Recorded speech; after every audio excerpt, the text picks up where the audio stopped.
أعوذ بالله السميع العليم من الشيطان اللعين الرجيم. بسم الله الرحمن الرحيم. In the name of God, most merciful, ever merciful, and may God's peace and blessings be upon His holy Prophet Muhammad and the purified members of his household and progeny. Allahumma salli ala Muhammad wa ali Muhammad wa ajil farajahum.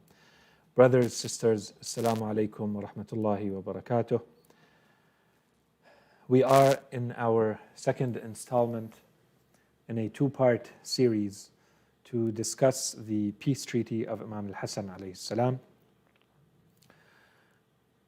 As we said the last time we met, the life of Imam al-Hassan alayhi salam, particularly more than perhaps other chapters in Islamic history or the lives of Ahl al-Bayt alayhim salam, is filled with fabrications and distortions, and the manner in which we presented it was layers upon layers of distortions with motives, some of which we saw, for instance, as a first layer coming to us from Bani Umayyah, the Umayyads, who had their own reasons for distorting the image and the motives and the character of Imam al-Hassan alayhi salam. And then a few generations later, you have Bani al-Abbas, who have their own reasons and distortions, and we discussed some of those the last time that we met. And then, perhaps to some people surprisingly, perhaps not, you have the distortions that came to us from the Orientalists. And in many cases, you see that they not only took the distortions of Bani Umayyah, to which they added the distortions of Bani al-Abbas, but in addition to which they added their own distortions to them for their own, let's call them Orientalist reasons. And, you know, with all the caveats and the qualifiers that we added to the topic of Orientalism. So what we wanted to do today is that, based on the very problematic image of the distortions that have surrounded the peace treaty of Imam al-Hassan alayhi salam specifically, and it's kind of impossible to talk about the peace treaty without talking about Imam al-Hassan. So the distortions that have surrounded the character, the biography and the image of Imam al-Hassan alayhi salam in the mainstream history, today we're going to try to untangle this from the more authentic version of the history that we can rely on. And then this will allow us to see the gap between the image that has been presented to the world versus the image that is a little bit more based on factual and realistic and objective readings of Islamic history and the life of Imam al-Hassan alayhi salam. So what we're going to try to do first is to finish the topic that we began with a couple of last excerpts that we had highlighted. So as soon as we are done with those, and for those of you who are just joining us, this may be a good recap, as many of the points that we raised separately here and there in a lot of the other excerpts, you're going to find them condensed in those three last excerpts. And these, in any case, are people whose names, you know, if you're interested in this type of literature and what is being said about Islam, for instance, and Orientalist literature in general, these are names that, you know, you should be aware of. So the first one is Gerhard Gonzalman in his German book, and so this is a translation from Arabic of the German book, Allah's Sword. And so here he tells us those around Imam al-Hassan alayhi salam, those around Hassan were not all the same. Some were loyal and sincere, others betrayed, others were Khawarij. So this is very important and very good, because it already tells us what kind of context Imam al-Hassan alayhi salam was working in. And they did to the Imam as they did to his father in terms of betrayal. But so long as Ali was there, and this is where you start to see the very quick way in which he's going to leave the kind of the objective version of reading history. So long as Ali was there, he tells us, everyone knew that he knew how to use his Dhul Fiqar, his sword. But now that his son had to carry the same sword, the situation was different. He was not eager to face the army of Muawiyah, even though 40,000 paid their allegiance to him out of nowhere, and very surprisingly, he tells us. But he was not happy to become caliph. In fact, Ali himself, Gonzalman writes, did not think that his son had any interest in politics and does not show any competence in managing the Islamic State. while the 40,000 soldiers waited impatiently for their orders, which were not coming from their leader, rumors were spreading that it was because he was negotiating the amount of handing over the Khilafah to Muawiyah in secret, but we will never know these secrets nor to what extent they match the truth, Gonzalman writes. When he felt that things were slipping away, Hassan ordered the army to go meet that of Muawiyah, while he would remain back to lead the prayers among the Shia of Ali. But as the reports of defeat reached, he was forced, please keep all of these points in mind, because we're going to compare this version of history with what we read in Tabari and Yaqubi and elsewhere. He was forced to rush to his forces, but upon reaching, he saw that his army was demotivated and hopeless. They argued with him and they injured him. He realized that he had lost the military battle and the political one, so he decided to deal with Muawiyah immediately by sending his messenger, telling him that he was giving up, so Muawiyah answered that he was ready to compensate him generously. Again, a very important point to keep in mind. And it was a matter of convention that Hassan would designate the appropriate amount, so he asked for 5 million dirham once, in addition to being given the profits of a Persian region, so on and so forth. And because this decision had repercussions on his brother Hussein as well, we needed to understand that half of the amounts he was asking for were to justify to him his betrayal, in addition to the fact that he had given up the rights of the household of the Prophet out of his duty to obey the command of Allah, that through him God will make peace between two fighting sides among the Muslims. And we're going to come back to that today. After his sermon, the people of Kufa no longer cared about him or what he had to say, and they considered his brother as having become one of his victims and having been betrayed. And Muawiyah ensured that Hassan and Hussein were undesirable in Kufa, so he pushed them out and they went back to Medina. From that point on, they no longer represented any threat to the legitimate ruler. Very important points to keep in mind. And then we have the very famous Orientalist Lamens. And, I'm not going to go into a long diatribe here about who Lamens was, but generally speaking, it was kind of very difficult for this man apparently to hide his subjective and personal views as he wrote in a lot of his writings and in a lot of his articles and books. So we read, for instance, in a book called Beliefs and Institutions, since we are these days celebrating Muharram, still commemorating Muharram and Safar, the season of Ahlul Bayt alayhim as-salam. If we go to that beginning, so he's telling us about how the Shia commemorate the events of Karbala, and he says that it's a feast of mourning celebrated on the 10th of Muharram, a sort of Shia Holy Week, filled with dramatic performances intended to commemorate the tragedy of Karbala. The fall of Hussein, a quite mediocre person, excites the Shias to the point of delirium, he tells us.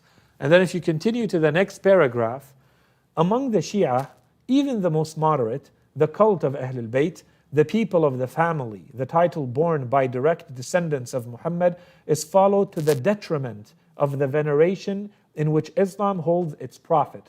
In other words, you can see the repetition of, let's say, the Salafi or the Wahhabi claims against the Shia that they do not respect or venerate the Holy Prophet, to the point that you see and you witness them respecting Imam Ali or Imam Al-Hassan alayhi salam, for instance. So Muhammad is slightly eclipsed by Ali, just as Ali is somewhat thrown into shade by Hussein. The pale hero of Karbala has completely supplanted his elder brother Hassan, whom the Shias cannot quite forgive for making terms with Muawiyah, the first Umayyad Caliph. Hussein is deemed to have sacrificed himself voluntarily in order to reconcile God with humanity and thus effect, as it were, a redemption. And so this is all you see. This is his own interpretation that he is adding to the theology of the Shia. You're not going to find this in any Shia book, but yet, it's presented in that manner. Muhammad, Ali, and Hussein form a Shia trinity. The first named, so Muhammad sallallahu alaihi wasallam, represents revelation, Ali interpretation or the esoteric meaning, the ta'wil of the Quran, and Hussein the redemption. So this is what Lamens says. And then we have his famous entry in one of the most important references on Islam in the world, the Brill Encyclopedia of Islam. So he's the one who wrote the entry here on Imam al-Hassan alayhi salam. So if you begin with where on the left, a little bit lower, you see the red spot there. So he begins talking about the personality of Imam al-Hassan alayhi salam, and about whom he says sensuality and a lack of energy and intelligence seem to have been the fundamental features of Hassan's character. After the premature death of Fatima, he was not on particularly good terms with his father and brothers. He spent the best part of his youth in making and unmaking marriages. About 100 are enumerated. These easy morals earned him the title Mitlaq, the divorcer, and involved Ali in serious enmities. Hassan, moreover, proved a thorough spendthrift, so wasteful. He allotted to each of his wives a considerable establishment. We thus see how the money was scattered during the Khilafah of Ali, already much impoverished. He was present at the Battle of Siffin without taking any active part in it.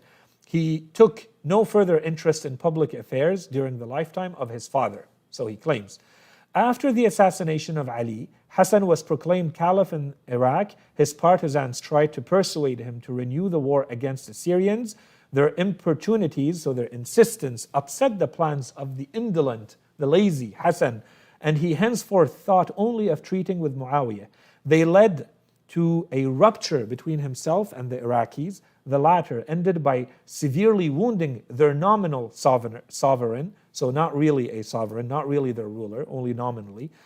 From this time on, Hassan's one idea was to come to an arrangement with the Umayyads. Muawiyah left to himself the task of fixing his price for the renunciation of the Khilafah. Besides a pension of 2 million dirhams for his brother Hussein, once again you see this perpetuated, Hassan asked for himself a sum, if you continue on the other column, of 5 millions, and the revenues of a district in Persia during his lifetime. The Iraqis later opposed the execution of his last clause. All his demands were granted, and the grandson of the Prophet had the impertinence, so the rudeness, to express publicly his regret that he had not asked for double. He left the Iraq amid the jeers of the people to retire to Medina. There he resumed his life of pleasure and foolish dissipation. Muawiyah agreed to pay the expense, only stipulating in return that Hassan should not disturb the peace of the realm. At a meeting at Adra, he had previously forced him to renew publicly his renunciation of power. Henceforth, Muawiyah ceased to trouble him, being reassured by his negligible and indolent, once again, so lazy personality. Dissension continued to reign among the Alids, however. Hassan was not on good terms with Hussein, while both were in a league against Ibn Hanafiya and other children of Ali. Hassan died at Medina of consumption, probably hastened by his excesses. An attempt has been made to throw the responsibility for his end on Muawiyah.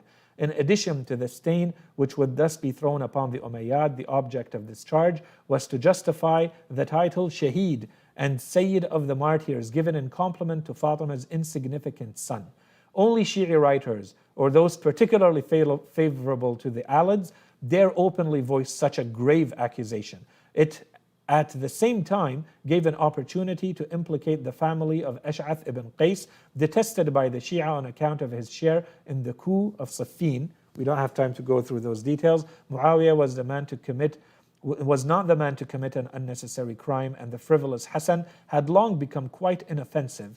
His life was a burden only on the treasury of the Umayyad, which was beset by his constant appeals. The sigh of relief heaved by Muawiyah on hearing of his decease can be readily understood. He probably died in 49 after Hijrah at the age of about 45. By his death, his brother Hussein became head of the Alids. In the later history of this faction, so in Shia in general, we generally find that the numerous descendants of Hassan have to give way to the more enterprising Husainids, so the progeny of Imam al-Hassan. So of course he's referring here to the Imams being of the progeny of Imam al-Hassan, and so they were more enterprising than the progeny of Imam al-Hassan alayhi salam. The two families did not agree any better than their ancestors had done. So in short, this gives us, and this concludes our excursion into some of the writings of the Orientalists and their claims as we said, that they not only repeated from Bani Umayyah and Bani al-Abbas, but to which they added their own, unable in a lot of cases, such as these and other ones, to perhaps hide their hatred towards Islam and the Holy Prophet and his family, which continues to represent him. So with all of this in mind, the conclusions that we reach from all of this, and we talked a little bit about it at the last time, is that we notice a lack of analytical reading of history from the Orientalists, first and foremost. Secondly, there is a clear, simple repetition, and there is a picking and choosing of what they decide to report and what they decided not to report, and we will see much of that today. And then, of course, here, as we said, perhaps this is going to remind us of the responsibility of the Muslims themselves about the manner in which they have reported and they have kept the image of Imam al-Hassan alayhi salam in their books and all the events related to the treaty between the Imam and Muawiyah. So what do we want to cover today? So if we can go to the next page, please. So with all of this in mind, what are we going to try to cover? Today's lecture. We want to understand, and here are the big questions. What actually happened? What did the peace treaty include in terms of provisions and conditions? What were the reasons, what were the motives for Imam al-Hassan alayhi salam to engage in this type of agreement with Muawiyah? Does this mean that the Imam was the type of man that we saw related, the biography that we saw of him, someone who is cowardly, someone who stays away from any confrontation, who wants to, at any price, avoid any confrontation with Muawiyah, avoid war, not enter into battle, whatever that may cost, and give up in exchange for the luxuries of this world, in exchange for his habits of being a womanizer, for instance, and to acquire as much money simply for his own personal gains. So we want to compare those two images, the one that we're going to present today versus the one that the world has been reading about and hearing about and learning about concerning Imam al-Hassan alayhi salam. And perhaps, and this is to me, inshallah, an important point for you, I also want you to keep in mind not only perhaps the distorted version that we hear in mainstream Islamic history, or for instance from Orientalists from outside of Islam, but I also want you to compare the version that we're going to be presenting today with perhaps things that you also hear from Shia lecturers and historians and speakers. Because at the end of the day, what we want to see is if there was an agreement, a treaty, a truce between Imam al-Hassan alayhi salam and Muawiyah, can we convincingly agree that this was the right strategic move on behalf of Imam al-Hassan alayhi salam? Or was there something perhaps that he could have done better? And we want to reach this conclusion by, for the time being, put aside the fact that we believe that this is an infallible Imam. Let's look at the history, let's look at the material causes, let's look at the context, the socio-political and cultural and economic context of that time, and then we will add the religious, theological layer at the end of the discussion. So let us begin with a summary of the chronology of the events. What actually happened? Of course, we don't really have time now to go into all of the details of the life of Imam al-Hassan, nor do we have time to go even in the details of everything that transpired and leading up to and even following the peace treaty. So here we're simply giving the high-level summary of the big events that happened. So we're going to start with, let us go to the time when Imam Ali alayhi salam has just been martyred, he passes away, and Imam al-Hassan alayhi salam emerges as the next in line.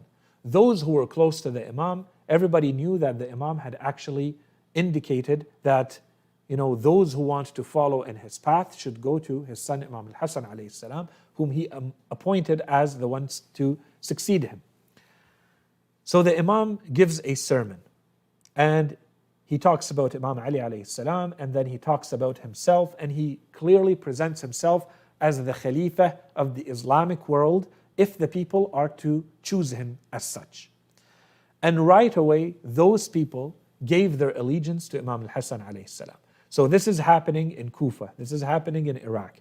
And very quickly, the people of Iraq gave their allegiance to Imam al-Hassan alayhi salam. So you have the people of Kufa, you have the people of Basra, Iraq in general, you have the Hijaz in general giving their allegiance to Imam al-Hassan, you have Mecca, Medina, Yemen, Persia, that entire area of the Islamic world, that geopolitical area of the Islamic world, everyone agrees and recognizes that Imam al-Hassan alayhi salam is the legitimate Khalifa of the Islamic world.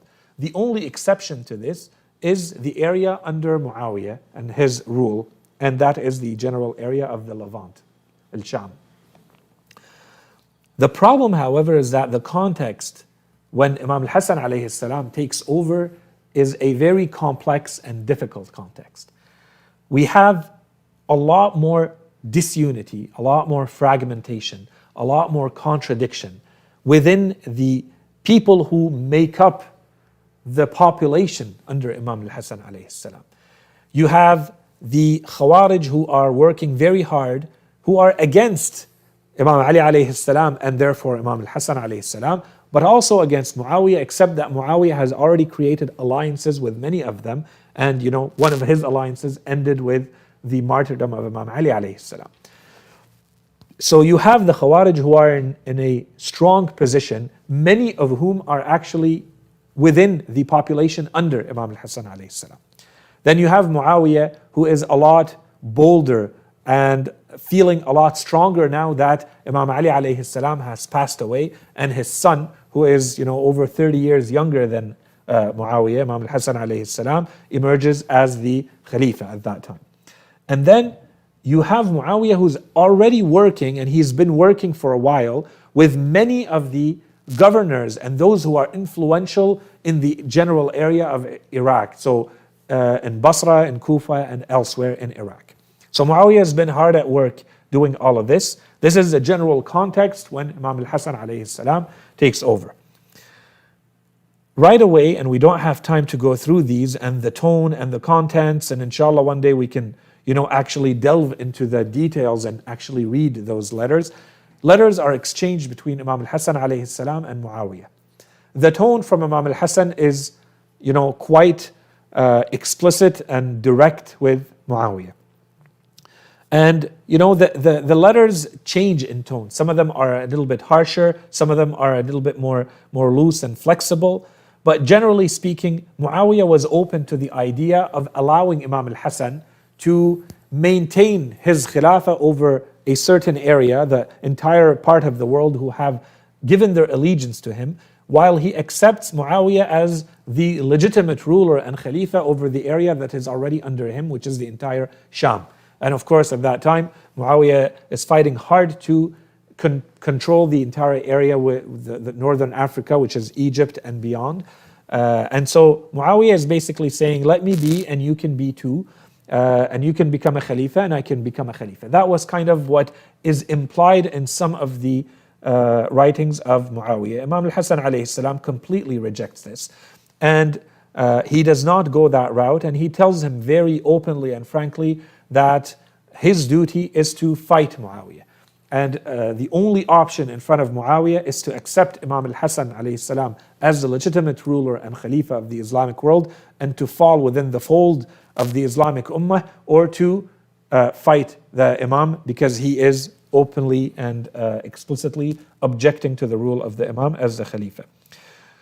So at this time, the Imam starts to remind his people that the war with Muawiyah never really ended and that Muawiyah is still a danger. The people don't really react.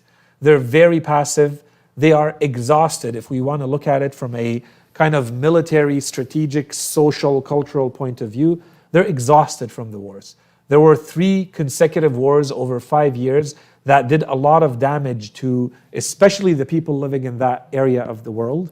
So the Basra, Kufa, and so on and so forth. And generally speaking, a lot of people are just exhausted from the war in general. And they're being very passive and lazy. When the Imam speaks to them, no one really reacts. So finally, the Imam tells them that Muawiyah has started advancing against them. And Muawiyah actually writes to the Imam, and then he starts moving his armies towards Imam al-Hassan alayhi salam. The Imam gives a sermon in which he openly tells his people and tells them that you are under war, you are being directly attacked by Muawiyah, so rise and get ready.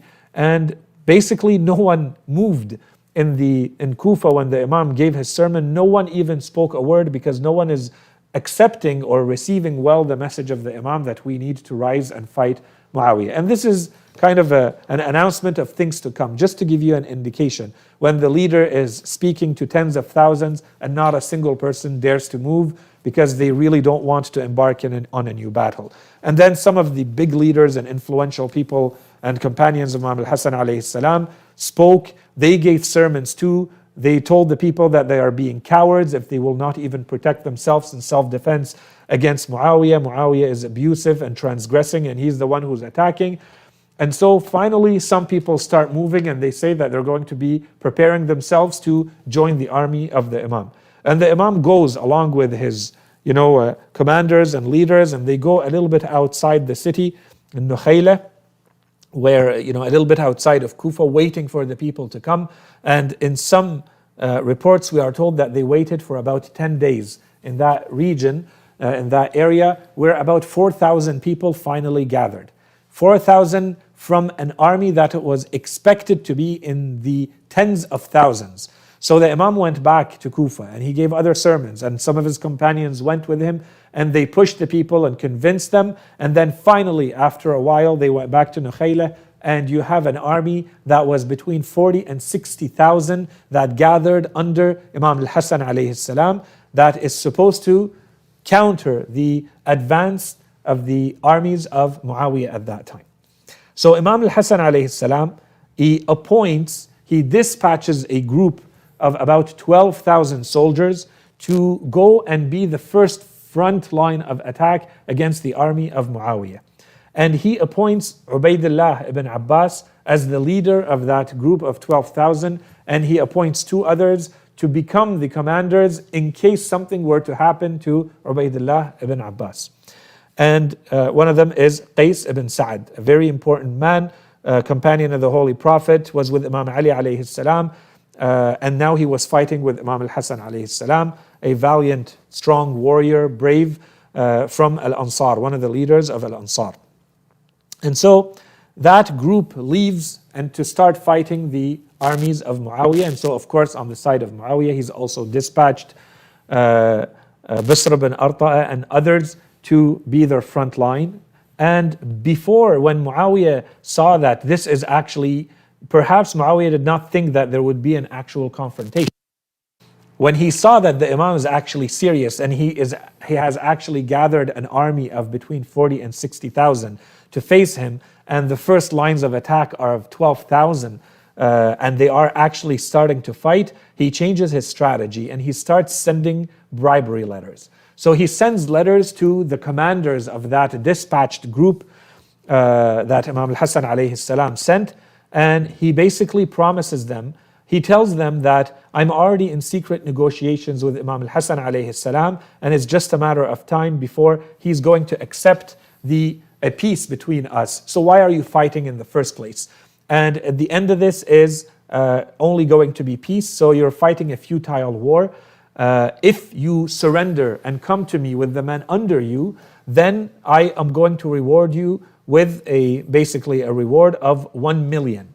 And if you accept to do it now, there is 500,000 waiting for you immediately. And then when I reach Kufa, there is another 500,000 that will be given to you.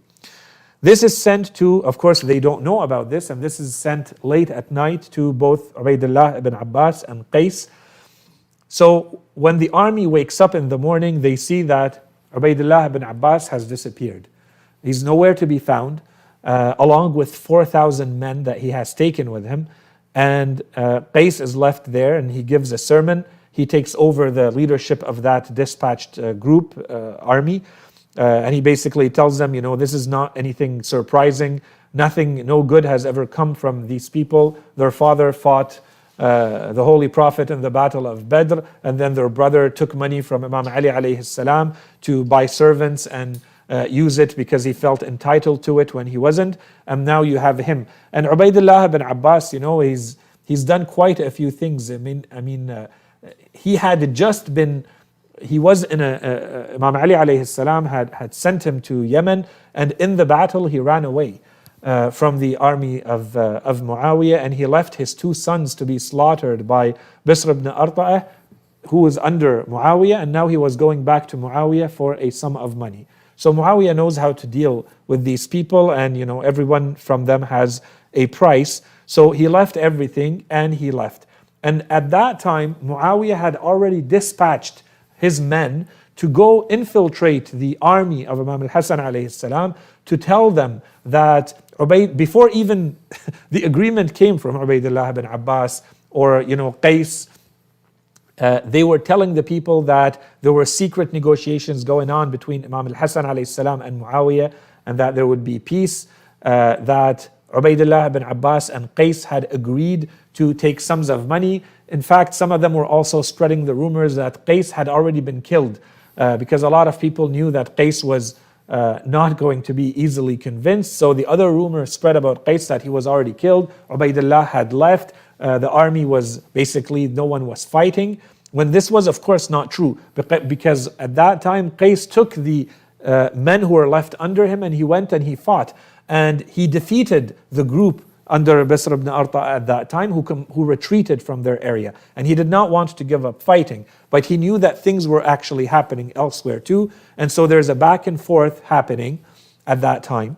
Let's finish the story of Qais and then go back to Kufa. So what happens is they wait for the instructions of the Imam. They hear that things are really not going well from Kufa. In the end, Qais goes back to Al-Madinah Al-Munawwara with the men who join him, and then he gives them the choice. Do they want to continue fighting under him, or do they choose to live and give their kind of allegiance and accept the allegiance to Muawiyah? And they say, we don't want to fight anymore. And so that fighting stops with Qais, who really did not want to stop fighting, and he wanted to fight until the end. And then we go back now to Kufa. So in Kufa, these rumors are being spread about Imam al-Hassan alayhi salam and about the leaders of his army, and this completely, as you can understand, destabilizes and demotivates and deflates the army of Imam al-Hassan alayhi salam. And this is when Muawiyah is already starting to write to a lot of the people who are considered very influential. Some of them are the heads of tribes, the governors, and he's writing to them at the same time, telling them that basically your war is over.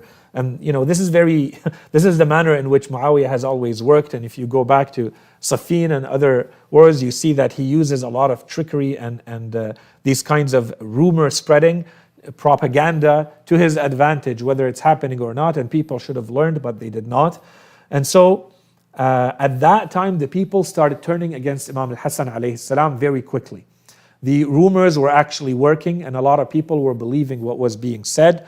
The heads of tribes started writing to Muawiyah, telling him if he wanted them to, they would tie up Imam al-Hassan alayhi salam, or kill him, or bring him to Muawiyah. Whatever he wanted them to do, they would do.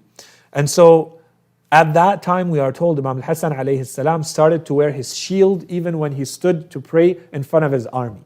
So this is probably where you would think that a military leader is the most safe amongst his men leading his army. And we are told that Imam al-Hassan, even in prayer, he would stand and wear his shield.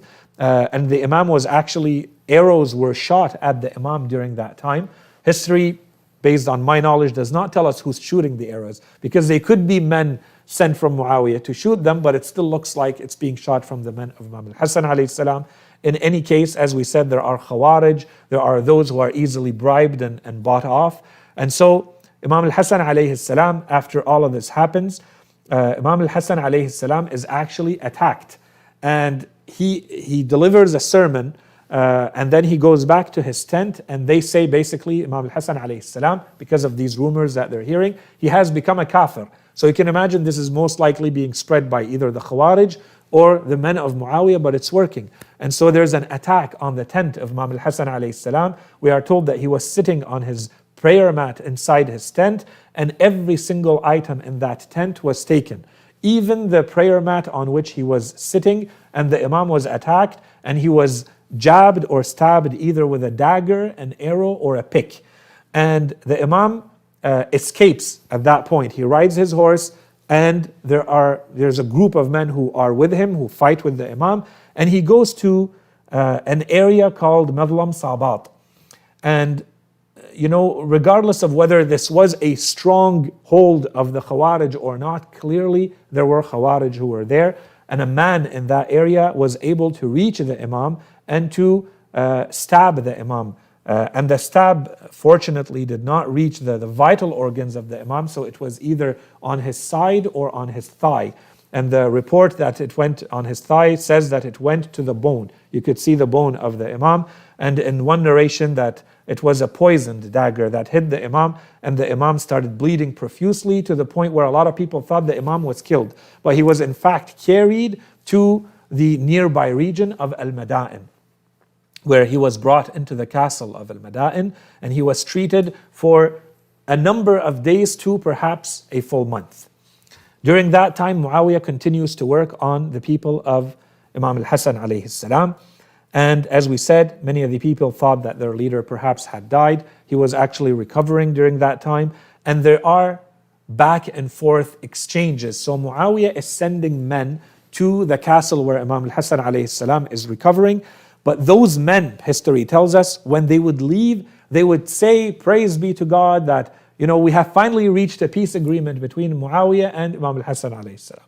And the people would actually believe, when this was not the case yet, it had not happened yet, but the people were so eager to believe that a peace treaty was reached, because they don't really want to fight under Imam al-Hassan alayhi salam, Muawiyah, and enter in another battle. So during this time, and we have quotes from Al-Tabari and others, Al-Tabari in this case, he writes, when Al-Hassan became all alone, he accepted the treaty. And we are told here, if you go into the more detailed versions of history, we are told that at the end, and so I'm explicitly not going into the details here, okay? We know that there's a back and forth in history, and we know that at the end, Muawiyah, when he sent his last messenger, he sent him with a blank document that he had signed, the bottom of that blank document, and the messenger tells Imam al-Hassan alayhi salam, whatever conditions you stipulate and you write in here, I have already agreed to them if you accept that I become the Khalifa. Okay? So this is the general context in which the Imam wrote the peace treaty, the peace truce, the agreement with Muawiyah.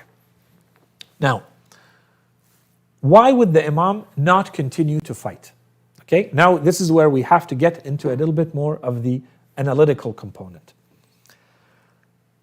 There's a context piece that we have to keep in mind, and then there is the potential outcomes of such a fight or not. The context piece is, and this is not generally stuff that people talk about too much, but we need to mention it because these were important factors.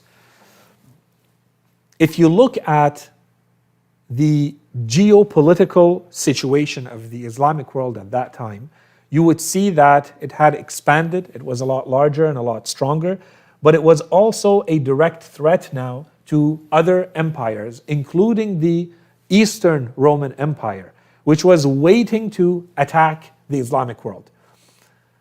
Attack in the sense that they knew that there is weakness and trouble and disunity going on internally, and the attack would come most likely from the side of where Muawiyah was, in that area of the world. But it would obviously have very big repercussions on the Islamic world as a whole. And it would take back the Islamic world, many, many steps behind. If you would go back to the time of the Holy Prophet and then all the work that was done since then, you would see that geopolitically, this would be a very big blow to the Islamic world if it were now suddenly known that it is in a state of disunity, in a civil war once again, and it's an easy prey that can just be taken over by any area. That's one thing to keep in mind. And in fact, if you go back in history and you read, fast forward, when Muawiyah accepted the deal, so he goes, he accepts the deal, he comes back, we are told that he was told right away, he was informed that a very large army from the Romans was advancing towards him. And so he rushed to send a very large gift, we are told 100,000 dinars or more, to the emperor just as a gift. And the emperor asked his soldiers to stop and no longer advance. So this idea that the Islamic world was at any moment open to being attacked needs to be kept in mind. Let's call this the external affairs component. Internally, I don't think we need to go into a lot more details given the version that we presented, which is the lack of unity, the lack of loyalty, the contradiction in the ideologies of the people who are supposed to be the internal population under Imam al-Hassan alayhi salam. Would they actually unite and obey the Imam when he asks them to do something or not? Can they be relied upon or not? And as we saw, they could not be relied upon, not in this manner. In addition to the fact, of course, as we said, that there was general fatigue, the 3 big wars in 5 years. And here we are also told that most recently in Kufa and surrounding areas, we have about 20,000 people who had just entered Islam and they were not Arabs. So that combination basically means that 1, they did not know much about Islam, 1, and 2, they did not really have any loyalty here or there yet. To them, it's kind of a mess. There's kind of maybe tribal wars or family wars between people, but they could easily be taken one side or the other because they're new and there's not much loyalty there yet. And Shaykh al-Mufid adds to this when he talks about this. He says the majority of the people were not motivated by, ideological, ethical, religious principles and values. They were motivated by personal interests or tribal concerns. The head of the tribe says, that's what we're doing, that's what we do, right? And so this is all important factors to keep in mind. Now, if we go to the potential outcomes, what potentially could happen if the Imam decides to continue to fight Muawiyah at that time? The realistic outcome, and we need to accept this, the most realistic outcome is that the Imam alayhi salam, Imam al-Hassan alayhi salam, would be killed. And not only he would be killed, his family would be killed. Those of his good companions and loyal companions would be killed. Imam al-Hussein alayhi salam and others would all be killed because of the way in which, as you can tell, from a military standpoint, from a strategic standpoint, from a social standpoint, politically, the people are not with the Imam to the point where they are going to fight with him until the end. And those who are with the Imam, perhaps there's a better way and there's a better course to deal with this than to jeopardize and risk everything and go to war if all of this could mean potentially that Islam is going to be annihilated or destroyed. And then you have the version of Islam that Bani Umayyah are promoting. This is the only realistic outcome and the point of the behavior of the Imams. So you take Imam Ali, Imam Hassan, Imam Hussein alayhi salam, all the way to Imam al-Hassan al-Askari alayhi salam. Everything they do is not for themselves, and it's not to leave some sort of military or political or social legacy.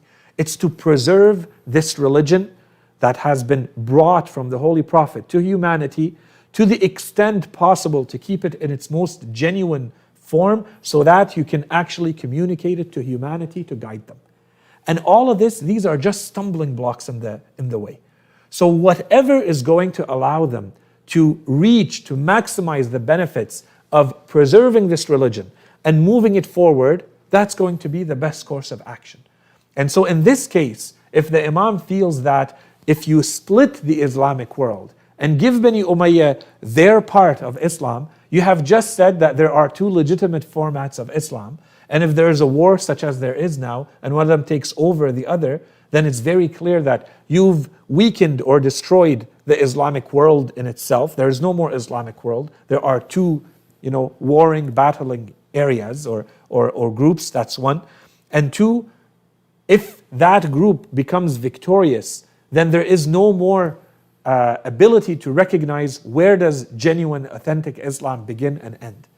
Because now, legitimately, we have recognized that this is as legitimate as that, for instance. Or if war happens and they are annihilated and they are killed, then nothing good comes out of it for the Islamic world.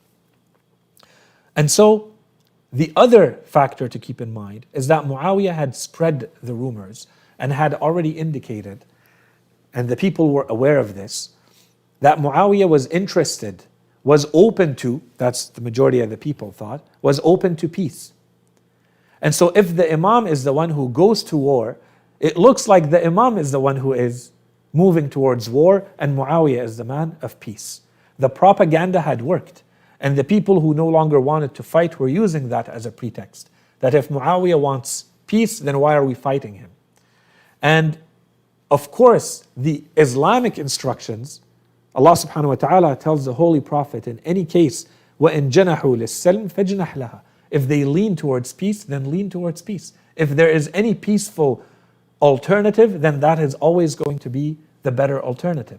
And of course, Imam al-Hassan alayhi salam is going to be the one modeling and personifying these Islamic teachings more than anyone else.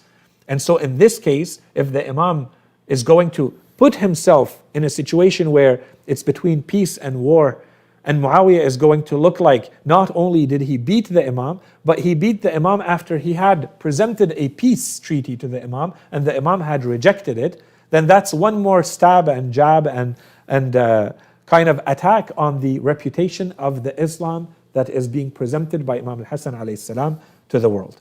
And then in that case, Muawiyah becomes the legitimate Khalifa who was able to become victorious and take it fair and square from someone else, and he becomes the legitimate Khalifa, and his version of Islam, as we said, becomes the official version of Islam in the world. The other point that I would end this with, and then we go into the conditions of the treaty, is that if you go back in history and you look at the uprisings that actually took place in history, in Islamic history, there are dozens upon dozens of them. And these are the unsuccessful uprisings. And you have the Thawrat of Al-Hassaniyin, you have the Thawrat, the revolutions, the uprisings of Zayd, for instance, and his son. You have the uprisings that happened at the time of Al-Mukhtar. You have the uprisings that took place throughout the lives of the Imams, especially Imam al-Sajjad, Al-Baqir, Al-Sadiq, Al-Kadhim, all the way to Imam al-Askari alayhi salam. How many of them have you heard about? Not many. Because the end result, and the Imams often spoke about this, they knew that even though the intentions of those people were in a lot of cases noble and good, you need to be able to kind of do a cost-benefit analysis and see, is this going to be worth it? And is this going to give you a desired enough outcome that it justifies this specific sacrifice or this specific action or not? And in a lot of cases, what we see is that while the intentions were good and all of these efforts were being made, not all the factors were being taken into consideration, and it amounted to not much.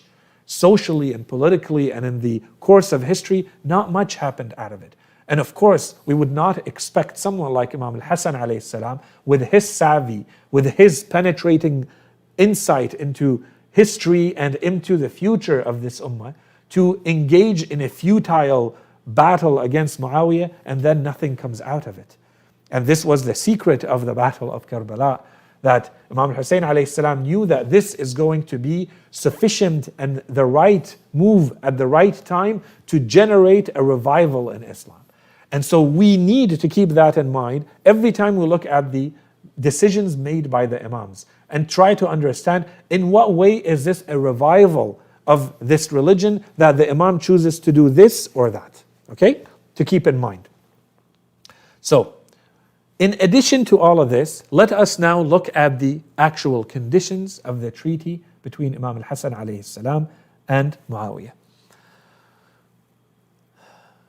4 factors are listed here. The first one has to do with the religious conditions.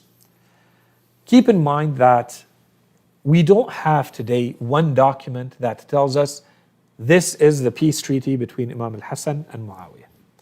So this needs digging. This needs to go through, different sources of history and be put together.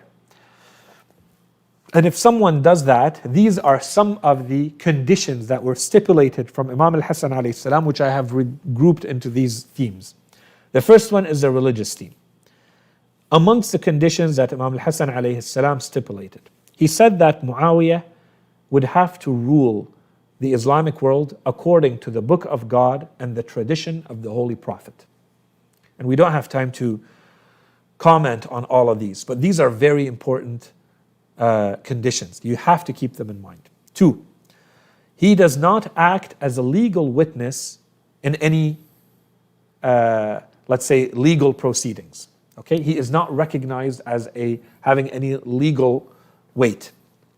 3, that the companions and followers of Ali would be safe and protected in themselves, their properties, their money, and their families. So this is a protection of ideology, a protection of a group of people who were persecuted in that world, the Shia of Ali alayhim as-salam, who were very much persecuted, and we can't go into the details now. The Imam is saying that those people are going to be protected from that. They have an immunity. That a general pardon, very important. You can't go back in history and seek someone's blood for something that they have done. A general pardon would be granted to all people from that point on, from the point in time when Muawiyah accepts this deal, for anything that had happened before. So basically we're starting a blank slate, especially to the people of Iraq and the followers of Ali. And of course here the Imam is protecting once again the Shia of Ahlul Bayt alayhim as-salam. Then he says that he does not call himself Amir al-Mu'mineen. Muawiyah is not allowed to say that. This has 2 meanings. The first one is that this title is actually given by the Holy Prophet only to Imam Ali alayhi salam. As an honorific title, it comes from God to Imam Ali alayhi salam. No one else is allowed to use it. That's 1. 2, as important as that, the actual function performed by Amir al-Mu'mineen. So you shall not call yourself, because you are not Amir al-Mu'mineen. You are not the one who has the Imrah. You are not the one who has sovereignty over the believers. Okay? Very important condition. Keep in mind. Then he continues. He does not insult or curse Imam Ali alayhi salam publicly and on the pulpits. That he only mentions Ali alayhi salam in praise or not at all. That he does not conspire to do harm against Hassan, Hussein, or any of their family members or the family members of the Holy Prophet in secret or in public, and that he does not scare any of them wherever they may be. Let's consider all of these conditions that fall under the religious factor. Political factor. Muawiyah would not be allowed to appoint anyone as a successor. 2, Muawiyah is to hand over the Khilafah to Imam al-Hassan alayhi salam when he dies. And if Imam al-Hassan alayhi salam, as we said, he is much younger, why would he even say this? And if Imam al-Hassan alayhi salam is not alive when Muawiyah dies, then the Khilafah goes automatically to his brother Imam al-Hussein alayhi salam. Okay, so these can be considered the political conditions. The humanitarian or social conditions.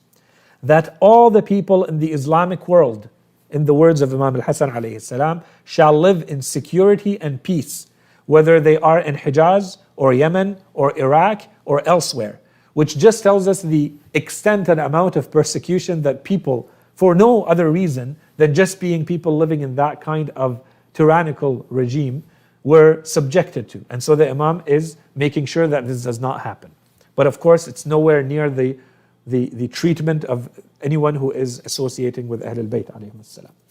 And then financially, very important points, because as you saw when we read the excerpts from the Orientalists, they talk a lot about this, that he distributes 1 million dirham over the widows and the orphans of those killed by his wars against Imam Ali alayhi salam. So when he asks for 1 million, the Imam is not asking for him personally.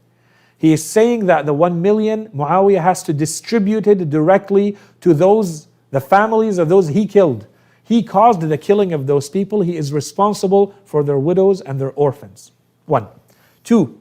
The Imam says that he himself, Imam al-Hassan alayhi salam, shall continue to manage autonomously, so Muawiyah has no say in this, autonomously and entirely, the treasury of Kufa, estimated at about 5 million dirham, as well as the kharaj of Ahwaz and Dar Abjad, which was, as we said last time, under Basra and some other areas. Why? We are told that those regions had entered into Islam without any fighting, without any wars. Those people had entered into Islam and said, we are now Muslims. And for those of you who have been following these lectures for a while, you know that there's a difference When people enter into Islam, you cannot deal with the taxes or the kharaj that comes out of those lands in the same manner as an area with whom you had a battle. The Quran makes that very clear. That money has to be given back to the Holy Prophet, right? So the Quran is very clear in this, and we've talked about this in the past. We can't go into those details, but those areas had entered. So the Imam is applying a very clear and well-known at that time Islamic rule, which is those areas you cannot even claim to use them because you're not the Holy Prophet or someone who represents him. So it doesn't fall under the law which says, Allah subhanahu wa ta'ala says, the areas which have entered themselves, by their own accord, without any war, without any battle, without any fighting, they themselves enter and they have taxes to pay. Those taxes go back to the Holy Prophet to do with as he pleases. It doesn't fall under the rest of the conventions that were well known at that time. So the Imam is clearly saying those areas, Ahwaz and Dar Abjard and other areas, all of that comes back to him because he is the one who is going to distribute that. And as for Kufa, he already has his hand over the treasury of Kufa.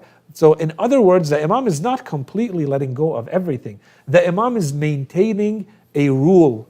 The Imam is maintaining an ability to provide for the people under him and to administer the affairs of that area that is under his sovereignty and his people. Very important to keep in mind, which is completely different from saying the Imam is taking money so that he goes to spend on himself and in his luxuries and on his wives, for instance. And that Muawiyah would send him 100 to 2,000 dirhams every year, and that Muawiyah would not give Bani Abd Shams, so basically Bani Umayyah, and more than he gives to Bani Hashim. So he needs to deal with everyone equally and fairly, which he was not known to do, as had started from the time of the previous Khulafa as well.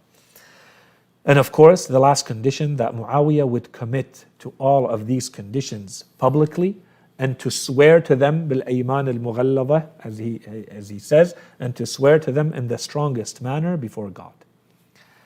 These were the conditions. Okay, and as we said, we don't have time to go through an extensive commentary more than we did about these conditions and their importance.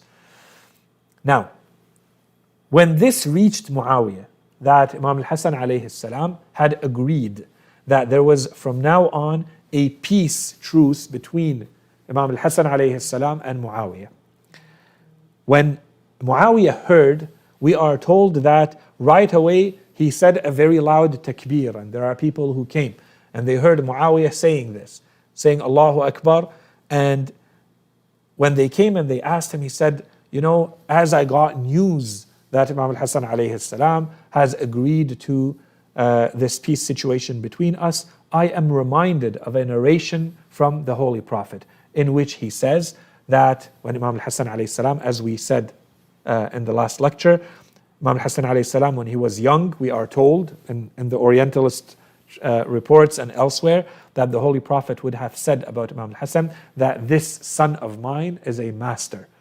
And Allah subhanahu wa ta'ala is going to unite two great groups of Muslims through him. So obviously, the Holy Prophet is praising Imam al-Hassan alayhi salam for a role that he will play much later in history. And so Muawiyah is saying at that time, Allahu Akbar, I am reminded now that this has come to me from Imam al-Hassan alayhi salam. I am reminded of this tradition from the Holy Prophet that he said so and so about Imam al-Hassan alayhi salam. How authentic is this narration? There is a possibility that it is authentic, but there is a very strong possibility that it is not, and that is fabricated specifically by Muawiyah at that time, who was known to fabricate these. And this is to counter a very damaging hadith, authentic, that everybody knew at that time, that was being used again and again against Muawiyah. And that hadith is that the Holy Prophet, when he looked to Ammar ibn Yasir and he told him, a great companion of the Holy Prophet, and he told him, as for you, Ammar, it's the transgressing group that shall kill you. Ammar shall be killed by the unjust, transgressing group, the group that attacks without merit. And so clearly, in a lot of people's minds, because those who knew of that hadith knew that it was Muawiyah's army who killed Ammar ibn Yasir, who was fighting with Imam Ali alayhi salam, he needed to do something, Muawiyah, to counter the damage of that hadith, and this was his opportunity.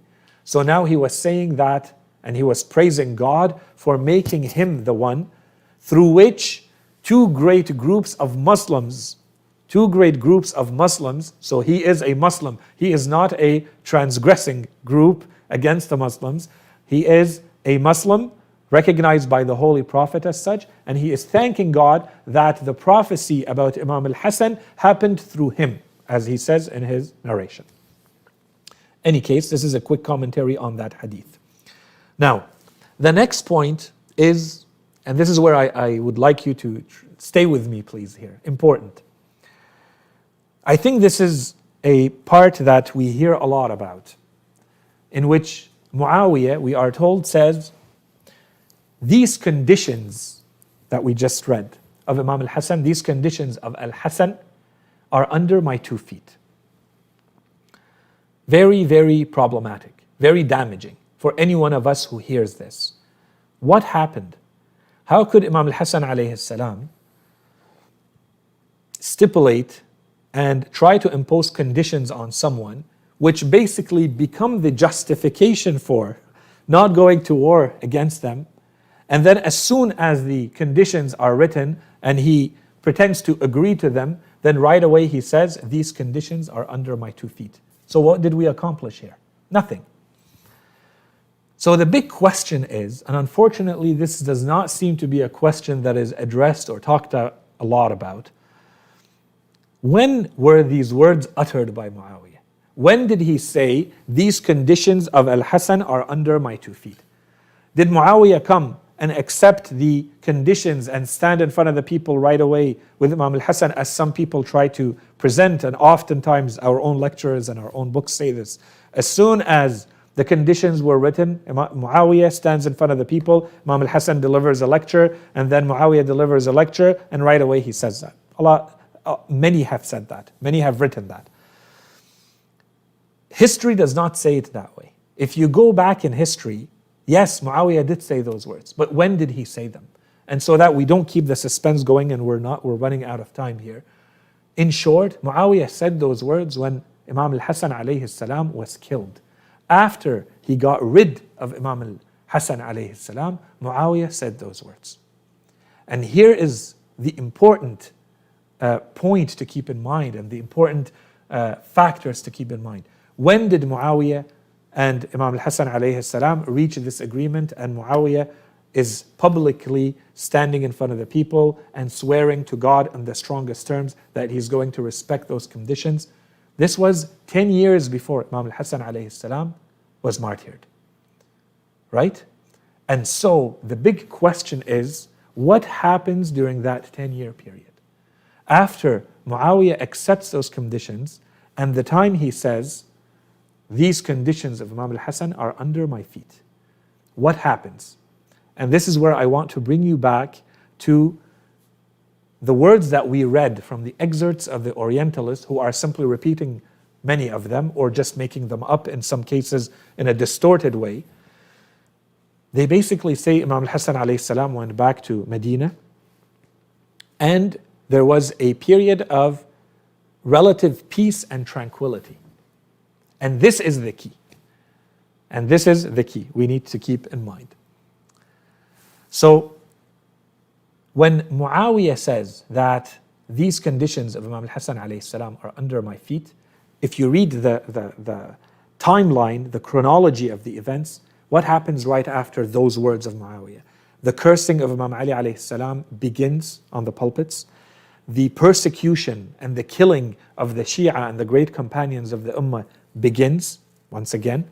And Muawiyah starts moving very quickly in what we can very explicitly and openly say is breaking the conditions one by one, including the appointment or the eventual appointment of Yazid as his successor.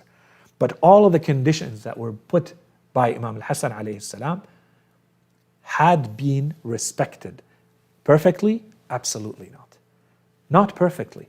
No one is claiming that this was perfect. We're still talking about a tyrant of the type of Muawiyah that, and we talked about him and his, life and history and what he was trying to do and.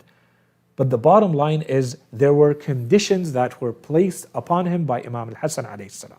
So our big question now is, did the peace treaty with the conditions imposed upon Muawiyah, did it work or not? Did the conditions work? Was the Imam able to get some benefit out of this peace treaty instead of fighting Muawiyah or not? And the short answer is yes. Huge benefits. The benefits is that Muawiyah was forced to openly and publicly in front of everyone respect those conditions so long as Imam al-Hassan alayhi salam was alive. And of course keep that in mind, because this is going to be the impetus and the driver for killing Imam al-Hassan alayhi salam. During that time, that 10-year period, go back to the conditions that we just mentioned from the treaty of Imam al-Hassan about the money, politically, religiously, socially. Muawiyah has no choice but to respect those if he wants to remain in power.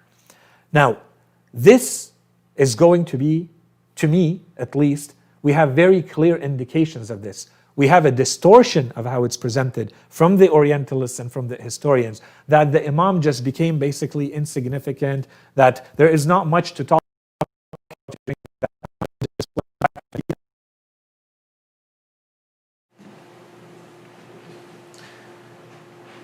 Okay, so first of all, apologies for the technical difficulty that we have with the audio here.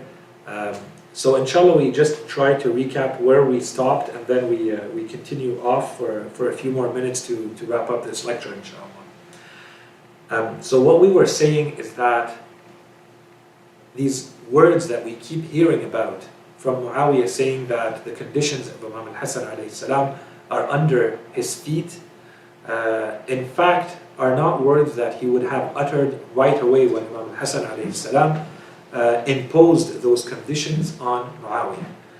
Muawiyah respected to a very large extent the conditions that were imposed by Imam al-Hassan alayhi salam, and I think anyone who sees and understands and studies objectively the conditions of Imam al-Hassan alayhi salam can see the tremendous benefits that he would get, that other people would get directly from the actual application and implementation of these conditions and these provisions from the peace treaty with Muawiyah to the entire Islamic world. And so Muawiyah, if he wanted to keep his khilafah and to keep his status and his title as the Khalifa of the Islamic world, he had to keep the image of being someone who is respecting the conditions imposed on him by the true legitimate Khalifa of the Islamic world, who was Imam al-Hassan alayhi salam. So Imam al-Hassan, in exchange for stepping down from the political position, said Muawiyah gets to rule politically the Islamic world in exchange of respecting these conditions. And these were publicly known, and if Muawiyah dares to transgress any of them, then there is a very real threat that Imam al-Hassan alayhi salam is going to go back into a situation of battle and even war with Muawiyah and destabilize his entire kingdom. And now someone might say this is an exaggeration, this is not the image that we've heard, and that's why we said this requires an attentive reading of history, especially when the Orientalists keep going back and saying the role of the Imam became very kind of subdued and negligible afterwards, and it's as though what Muawiyah transformed into an angel for the next 10 years. Absolutely not. It's because the conditions were very much real for Muawiyah if he wanted to keep his status and his title as the Khalifa of the Islamic world during that time. So, and as we said, if someone looks at all of this, the bottom line is, did the peace treaty, whatever you want to call it, the truce that was imposed by Imam al-Hassan alayhi salam on Muawiyah, did it work or not? The short answer is that to a very large extent it worked. Was it perfect? Absolutely not. But it worked. And it worked to a point where it created a breathing space. It created a relaxed environment to allow Imam al-Hassan alayhi salam, Imam al-Hussein alayhi salam, their family members, their Shia, the companions, the scholars of the Ummah, the reciters of the Quran, the jurists, those who report the narrations and so on and so forth. It gave them breathing room. It allowed them to, first of all, at a very human basic level, to start living again to a certain extent, because they were persecuted. They basically could not live openly, normally like human beings, just a dignified normal life. And then beyond that, from a religious perspective, to be able to start spreading the genuine version of Islam again, because it had kind of been eroded and disappeared. And this created a respite and a peaceful time for the people of the empire or the Ummah in general. And these were the conditions. This is the benefits and the merits of Imam al-Hassan alayhi salam and his work. So those who want to give the merit and the credit to Muawiyah for having created the year of unity, all the credit goes back to Imam al-Hassan alayhi salam for having created those conditions. And if there's any merit, it entirely goes to Imam al-Hassan alayhi salam, if we are to accept that narration from the Holy Prophet in which he says that it is through Imam al-Hassan, this son of mine, that two great groups of the Muslims are going to come back in unity.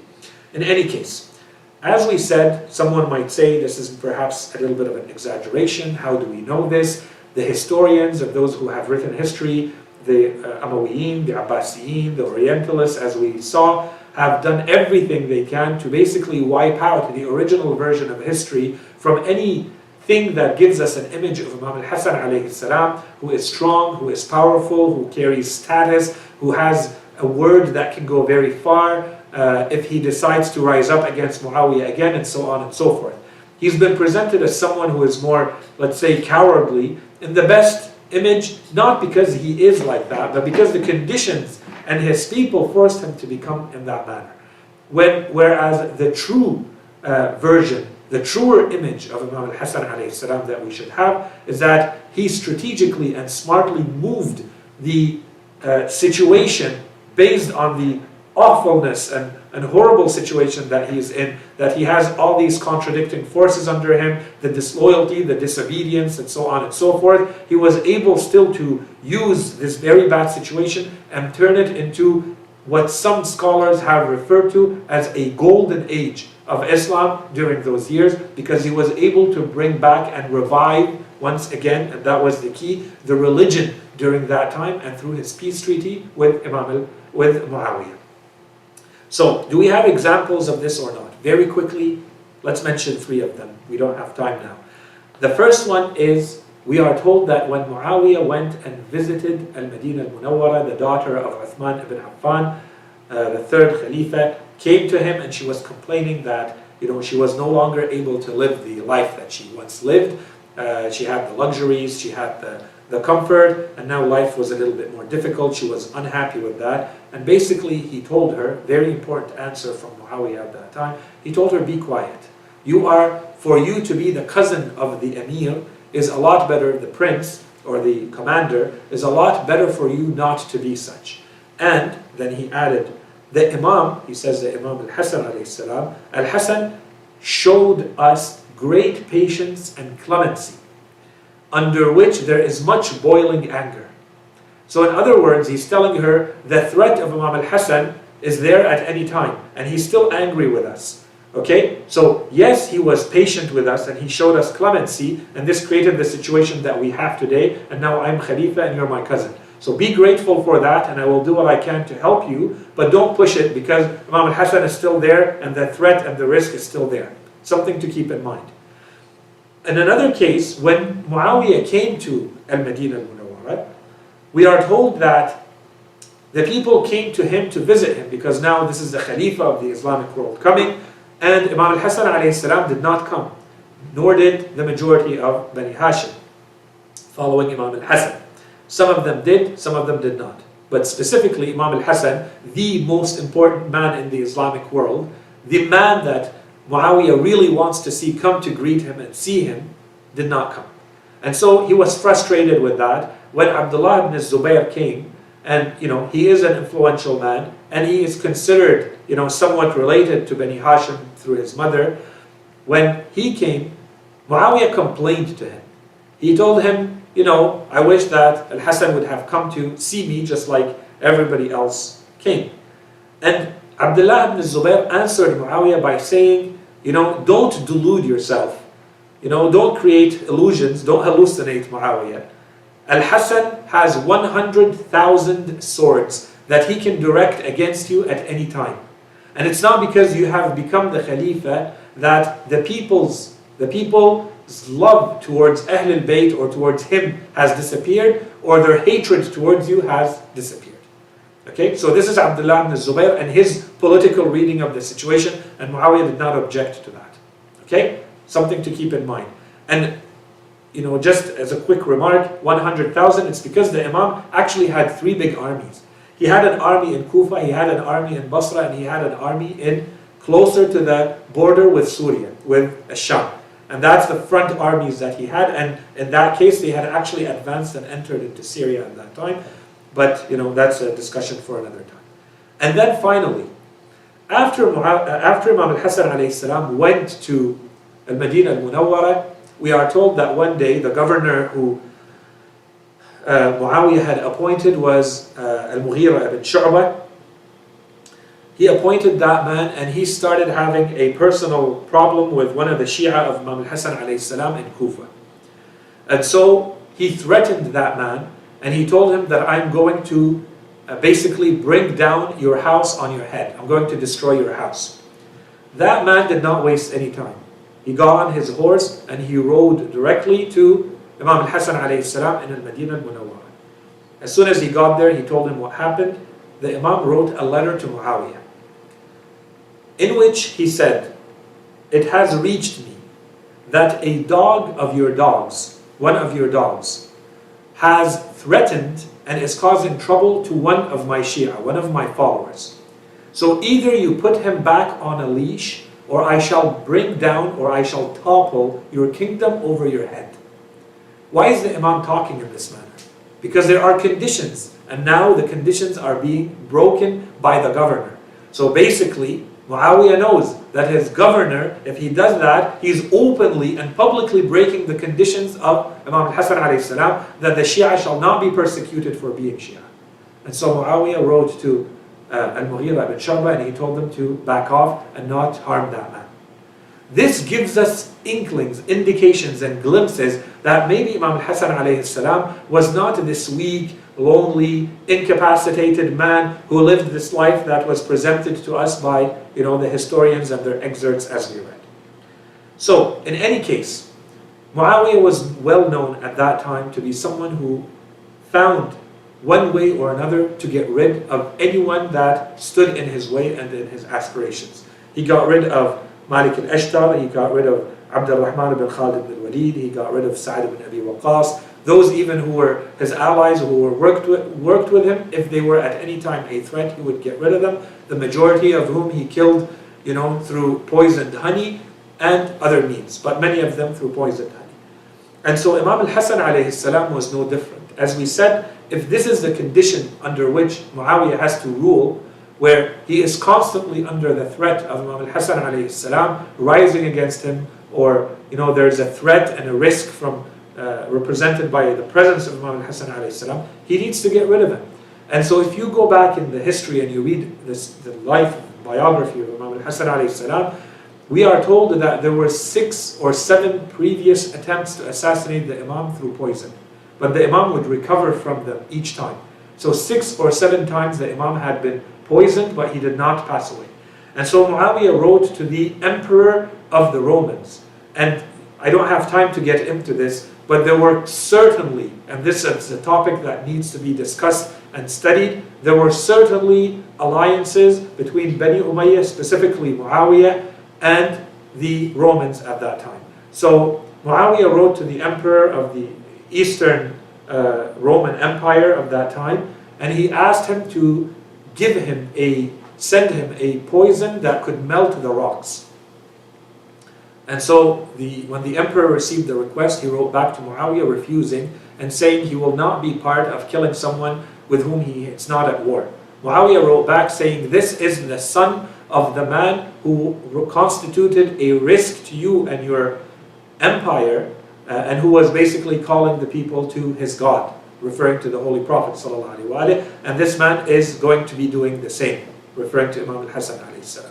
So the emperor accepted, and the poison was sent to Muawiyah. Muawiyah bribed the wife of Imam al-Hassan alayhi salam, Ju'ada or Ju'ayda bint al-Ash'ath, and he basically told her there is 100,000 dirham as a reward for her, in addition to being allowed to marry his son Yazid ibn Muawiyah. And so she went ahead and she put the poison in the food of the Imam, and the Imam consumed that food, and the poison entered into his body. And so she went to Muawiyah asking for her reward. He gave her the 100,000, and when she stayed there asking what about the being married to Yazid, he told her, well, we actually like our son Yazid, and we do not want you to be killing him and poisoning him as you have killed others. We want him to live. And so we cannot marry someone like our son Yazid to you after you have done this to the son of Fatima. Maybe a quick remark here about since we mentioned it a lot, a quick bracket. We mentioned a lot that they said Imam al-Hassan alayhi salam was a womanizer, since we mentioned one of his wives. And as we said, some of them have said that he married more than 200 and 300 and 350, and there's even a number of over 900. And you wonder, when do you have time to do anything else in life? But fine. So there are a lot of points to be mentioned here. This deserves to be discussed on its own. First of all, marriages at that time were happening in a completely different social, cultural context than the one we have today. Today, the majority of the people, when you mention something like marriage to them, they think of a romantic relationship that you have with someone, so on and so forth. Marriage was not seen that way at that time. Marriage was, in many cases, as a political alliance. It created proximity between families, which meant that they would no longer be at war, they would not attack each other, so on and so forth. It was not seen as a romantic move, if we want to put it in this way. It's more of a functional socio-political role. So this needs to be kept in mind. The second thing is that in the case of Ahlul Bayt alayhim as-salam, their lives are documented in very detailed manner. And this is not the case of everybody else. So in addition to that, many of the people that Ahlul Bayt alayhim as-salam marry, they're not the marriage in the sense that was accepted at that time. They marry someone who was a slave, for instance, and that woman would basically be freed because she becomes the wife of the Imam, which in those cases, when you go back to other people, it's not always necessarily mentioned, because these are not real marriages. These are simply marriages with your slave, which is not counted in the same way as marrying a free woman from the beginning. And then that whole topic of slavery and all of that needs to be discussed at another time.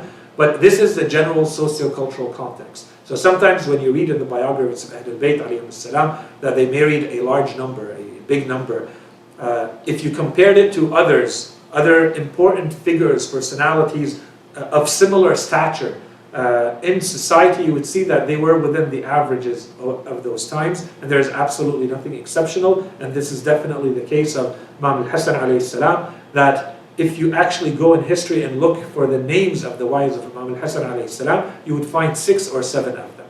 And in the greatest cases, if you want to rely on objective reports, those objective reports, although there are no names mentioned, can bring that number to about 12 or 13 wives to Imam al-Hassan, 11, 12, 13 wives of Imam al-Hassan alayhi salam, which is nowhere near the 200 and 300 and 900, and which can be considered very average for those times. And if you go back to lives of someone like Umar ibn al-Khattab or Talha or others, you'll see that those numbers are very, very normal numbers, and that is not a criteria for anything given the socio-cultural context of the time, but certainly does not allow anyone to refer to Imam al-Hassan alayhi salam as being the great divorcer, or being a womanizer, a matlaq, or so on and so forth, or create enmity and problems between him and Imam Ali, or take so much money because he has to spend on his wives and his houses and so on and so forth. So these are all just fabrications against the just character assassination of Imam al-Hassan alayhi salam.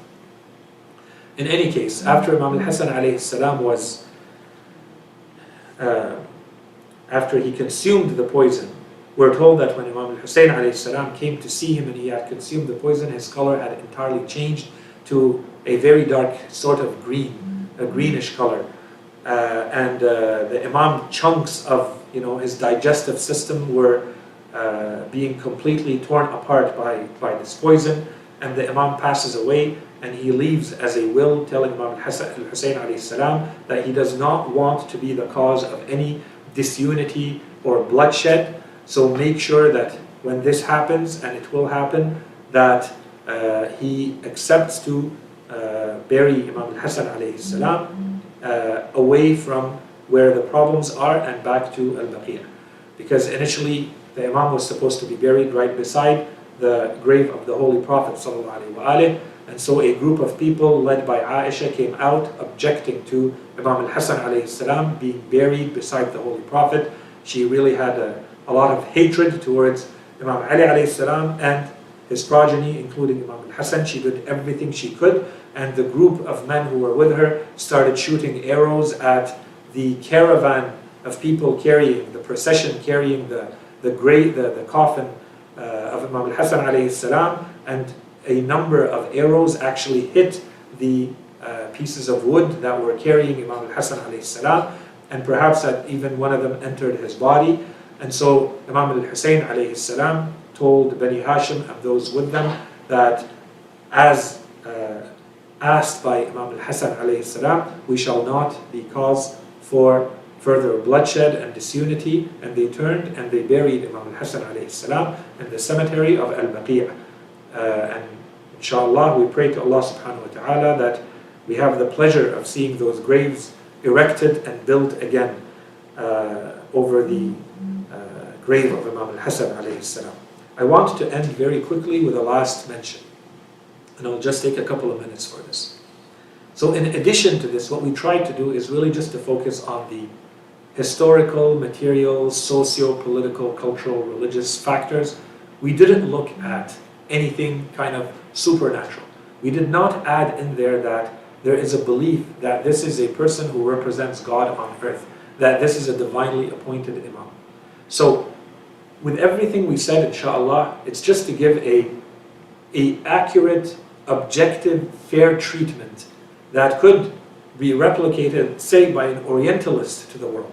And this is a much fairer image of Imam al-Hassan alayhi salam. If we wanted to add to this, we can add a little bit. So first of all, we have the narrations, many narrations of the Prophet about who Imam al-Hassan is.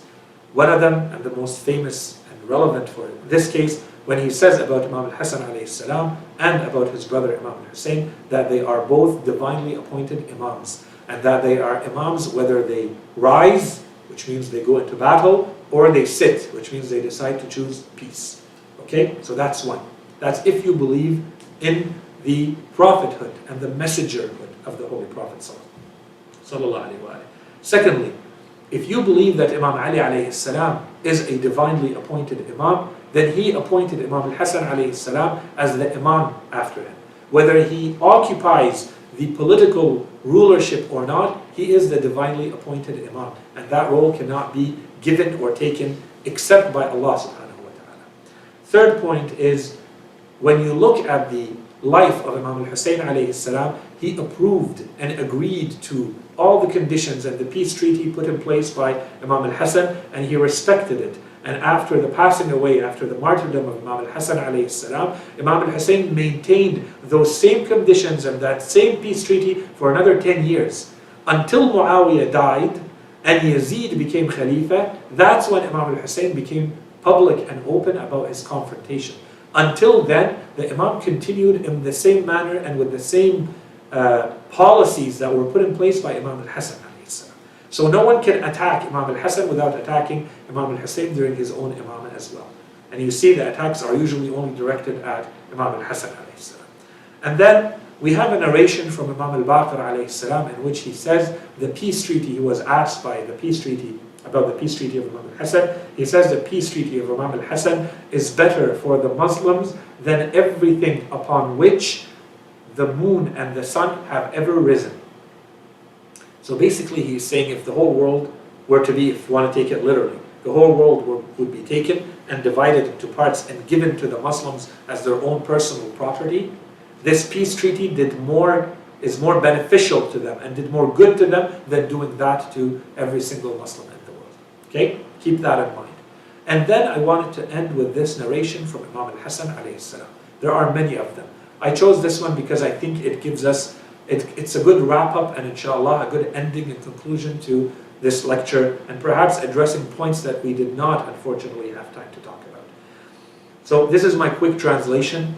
The hadith is actually in Bihar al-Anwar, volume 44. It's the second hadith that talks about the biography of Imam al-Hassan alayhi salam. The Imam is asked, one of the people comes to Imam al-Hassan alayhi salam after the peace treaty. And as we know, many people came and objected to the Imam. They misunderstood and disagreed with the Imam. And so this is one of the answers given by the Imam himself to one of his followers. He comes to him and he tells him, why did you go ahead and accept a peace agreement and treaty with someone like Muawiyah? The Imam tells him, am I not the authority of God over his creatures and his appointed Imam over them? The narrator said, yes, you are. The Imam says, am I not the one about whom the Messenger of God said, Hassan and Hussein are Imams whether they rise or they sit? The narrator said, yes. He said, so I am therefore an Imam if I chose to rise, and I am equally an Imam if I chose to sit back. So know that if I have signed a treaty with Muawiyah, it is for the same reasons that the Prophet signed peace treaties with Bani Dhumrah, Bani al-Ashja', and the people of Mecca at Hudaybiyah. And those who were disbelievers and those people, so we don't have time to go into the situation, the whole context around why the Holy Prophet signed a peace treaty with the mushrikeen, the kuffar of Quraysh, when he came with all the Muslims to enter Mecca to perform the pilgrimage, and the mushrikeen of Mecca prevented them from entering, and the Holy Prophet, instead of fighting them, he decided to sign a peace treaty with them, that they would go back to Medina and they would only come back the next year and perform the Hajj. The Holy Prophet accepted to do that peace treaty at that time. Why? Why did he not fight them when he was clearly strong enough to fight them? The Imam here says, and so I leave this with you, based on everything that we have said. And inshallah this becomes clearer. The Quran says when the Holy Prophet comes back and performs the pilgrimage, he says, إِنَّا فَتَحْنَا لَكَ فَتْحًا مُبِينًا. We have given you a great victory. We have to see the treaty of Imam al-Hassan as having been a great victory. Whatever context was in place for Sulh al-Hudaybiyah applies to the context, applies to the situation of Imam al-Hassan alayhi salam. And if there were benefits there, it means there were benefits here. And it's up to us to study history to make them come to the fore. So he says, Imam al-Hassan alayhi salam says, and the same reasons that the Holy Prophet signed peace treaties, including with the people of Mecca at Hudaybiyah, and those were disbelievers in the revelation itself. They were kuffar. They rejected the prophethood of the Prophet, and the Prophet made a peace deal with them. Whereas Muawiyah and his companions are disbelievers in the interpretation of the revelation, and not the revelation.